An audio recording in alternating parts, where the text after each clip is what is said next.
जिंदगी आपके उसी गुण का इम्तिहान लेती है, परीक्षा लेती है जो आपके अंदर मौजूद होता है। जो आपके अंदर नहीं होगा, जिंदगी कभी उसकी परीक्षा नहीं लेगी।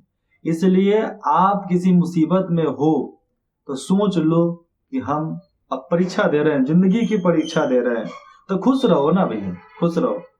क्योंकि भगवान भी उसी को चुनता है जो उस लायक होता है। जो नालायक होता है उसको कोई चुनता ही नहीं है। नालायक लेबर होता है उसको कोई काम भी नहीं देगा, जो लायक लेबर होता है उसी को काम मिलता है कि नहीं। इसी तरह हर किसी के लायक बनो, नालायक बनने से कोई फायदा नहीं होता है।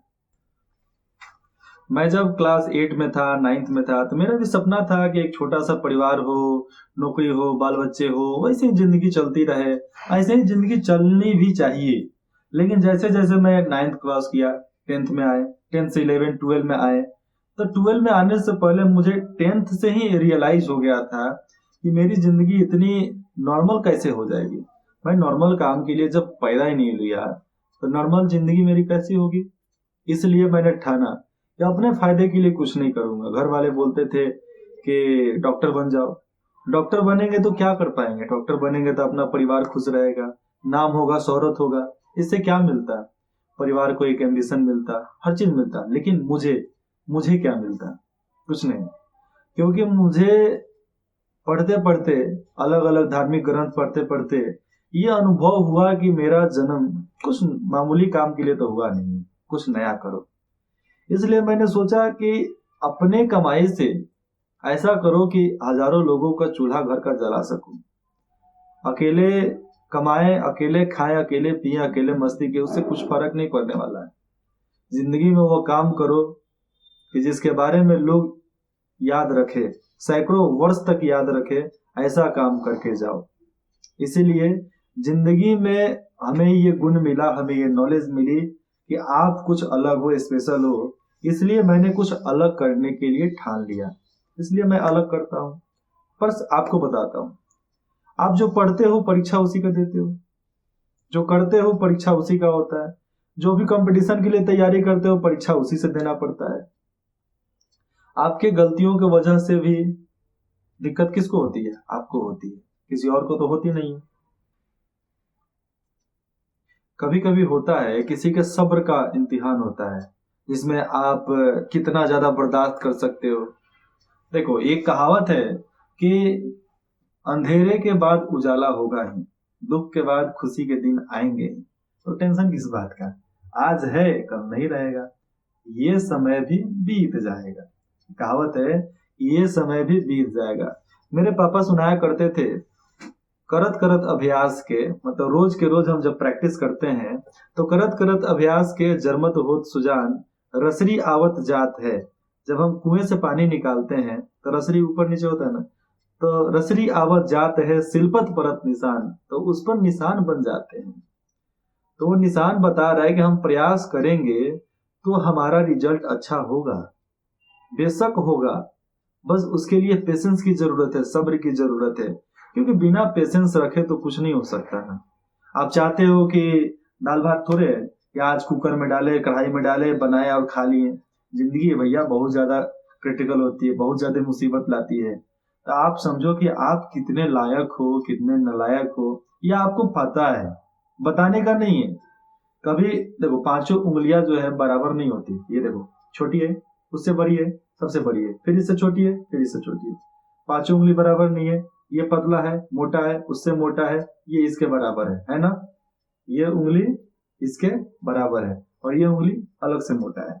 हम थंबनेल का इस्तेमाल किस लिए करते हैं? I am good, I am looking good, हाँ ओके। इसका एक, इसका दो, अब इसे 3 4 कर देंगे। लेकिन हाँ, ये कर दें, ये, इसका मतलब क्या हुआ? फायरिंग वाला सिस्टम आ गया। बाकी सबका आप जानते हो, उसका मैं नहीं बताने वाला। अब आता है नेक्स्ट, आपका ऑफिस। आप जो भी ऑफिस में काम करते हो, कोई भी ऑफिस हो, उससे मतलब नहीं है कि आप किसी भी ऑफिस में काम करें। लेकिन आप जिस भी ऑफिस में काम करोगे तो आप उस काम को कितना मन लगा करते हो? बहुत ज्यादा मन लगा करते हो। बॉस भी आप पर रिस्पॉन्सिबिलिटी कब देती है? पूरा का पूरा ऑफिस का भार आप पर दे देवे कि हाँ अब तुम्हें ही करना है, प्रेजेंटेशन बनाना है, प्रेजेंटेशन साबित करना है कि हाँ आप क्या कर सकते हो, क्या नहीं कर सकते हो। लेकिन आपको ये कब मिलता है? जब बॉस को पता रहता है कि ये एम्प्लॉय मेरा है, ये जो एम्प्लॉय है ये बहुत ईमानदार है, ये कर सकता है, तब ना काम आपको मिलता है। अगर बॉस को यकीन होता कि आप ये नहीं कर सकते, पूरी तरीके से नहीं कर सकते, आपको देता? नहीं देता। इसलिए आपको देता है क्योंकि आप उसको कर सकते हो।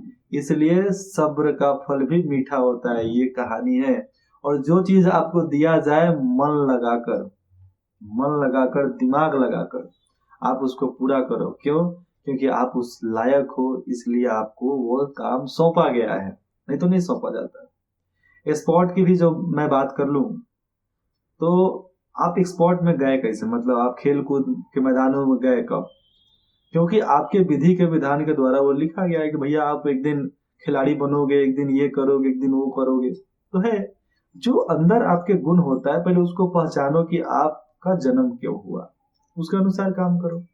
आपका मन किस चीज में लगता है, दिल किस चीज में लगता है, उसमें काम करो, फालतू की चीजों में मत लगाना। क्योंकि मुझे पता है कि अधिकतर इस एज में, मेरे जैसे एज में, बच्चों का क्या दिल कर सकता है क्या नहीं कर सकता है मुझे बताने की जरूरत नहीं है। ऐसे आप कमेंट में बता भी सकते हैं। आगे आता है फैमिली। फैमिली फैमिली भी आपको वैसे ही चाहती है जैसा पूरा दुनिया चाहता है। तो आप फैमिली, दुनिया, हमारे सोसाइटी, हमारे समाज से अलग हटकर काम करना चाहते हैं तो आप अलग काम करो। मैं नहीं बोलता कि आप मत करो, लेकिन आप सोचो कि इसने ये किया, उसने वो किया, हम हम कैसे अलग करें कुछ। क्योंकि अलग करोगे तभी आपकी पहचान होगी। एक काम करते हो तो कभी आपकी पहचान होगी ही नहीं। आप सबका कोई ना कोई तो दोस्त होगा ही। हाँ, लाजमी है कि हर किसी के दोस्त हुआ करते हैं, आपके भी दोस्त होंगे। लेकिन आपके दोस्त हैं, क्या दोस्तों में कभी आपके गुणों की परीक्षा हुई है? जैसे मैं, कभी कोई फोन कर दिया, हेलो, हाय, मारपीट हुआ है रे, तो आप तो जरूर पहुंच जाओगे। लेकिन कोई फोन कर गए, हेलो, इतना पैसे की जरूरत है, हमें चाहिए, हाँ थोड़ा मोड़ा दिक्कत होगा, अगर नहीं कमा रहे हो तो, कमा रहे होंगे तो दिक्कत नहीं होना चाहिए। लेकिन दोस्ती ऐसा करो कि 12 बजे रात को भी फोन करके बोलना पड़े, अगर फोन करके बुला देवे तो आ जाए। तो ऐसे यारी करो, अच्छा रहेगा आपके लिए भी, उसके लिए भी, और आपके जज्बातों के लिए भी। लेकिन ऐसे दोस्त आपको पकड़ लो कि आप 12 बजे रात को उसको फोन करो कि भाई जरूरत है आजा, और जो नहीं आवे तो नहीं आएगा, तो एक तो फायदा है कि चलो मालूम चल गया वो कैसा है, और दूसरा कारण है कि आपको बहुत ज्यादा नुकसान हो जाएगा। आपको बहुत दुख होगा कि इसके लिए हमने ये किया वो किया, क्या क्या नहीं किया, लेकिन वो आपके लिए कुछ नहीं किया। इसकी दुख आपको जरूर होगी। इसलिए आप थोड़ा सा आगे हटो, फैशन को चेंज करो, क्योंकि वो जरूरत है आपके लिए। क्योंकि वही मेन सब्जेक्ट हो जाता है ना यहाँ पे, कि हम क्या किए और उससे जो एक्सपेक्ट किया, आशा किए, जो पूरा नहीं हुआ। लेकिन मैं बोलता हूँ कि आशा करो ही नहीं। क्यों? आप खुद जानते हो। क्योंकि जो चीज सबसे ज्यादा पसंद होता है वो चीज हमेशा दूर चला जाता है। एक कहावत है, मोहब्बत को मिलना और मोहब्बत को अपनाना दोनों में अंतर होता है। कोई चीज हमें पसंद रहती है तो हम उसको तोड़ लेते हैं, लेकिन जिस चीज को मोहब्बत हो किसी भी चीज से, चाहे किसी भी इंसान से, तो उसको सींचो, उसको आगे बढ़ाओ, उसके लिए अच्छा चाहो, खराब मत चाहो। आगे आ जाता है कुकिंग में। घर में मालूम चल गया कि आपको खाना बनाने अच्छा आता है, आपके पास नॉलेज है खाना बनाने की, तो घर में कुछ भी हो, खाना आप ही को बनाना है। इसलिए कभी कभी अच्छा खाना बनाओ कि घर वाले लोग मौका देंगे ही खाना बनाना है। बाकी कार्य के लिए भी जितना अच्छा गुण उतना ज्यादा आपको काम, और जितना आपको कठिनाई होगी समझो कि उतना ही आगे आप बढ़ने वाले हो। तो जो कठिनाई में आप चल रहे हो उसी कठिनाई में आप चलते रहो, कभी ना कभी तो वो कठिनाई खत्म होगा। बिहार के दशरथ मांझी की कहानी आपको याद है? अकेला उतना बड़ा पहाड़ खोद डाला, पहाड़ के सीना चीर डाला। क्यों? रास्ता बनाने के लिए। रास्ता बनाने की जरूरत क्यों पड़ी? क्योंकि उसको अपने पर विश्वास था कि हम इस रास्ता को खोद कर निकाल देंगे, रास्ता यहाँ से बना देंगे। क्योंकि उसी पहाड़ पे से उनकी पत्नी गिरकर मर गई थी। हाँ, पत्नियों की याद में जिससे मोहब्बत होती है उसके लिए बहुत लोग क्या क्या नहीं कर पाते हैं, बहुत कुछ कर पाते हैं। जो नहीं करना चाहिए वो भी अजूबा करके दिखाते हैं। जैसे में हमारे पास एग्जाम्पल के उदाहरण के तौर पे है ताजमहल, दशरथ माझी द्वारा खोदा गया पहाड़। ये तो सामने सामने देखने को मिलता है ना जी।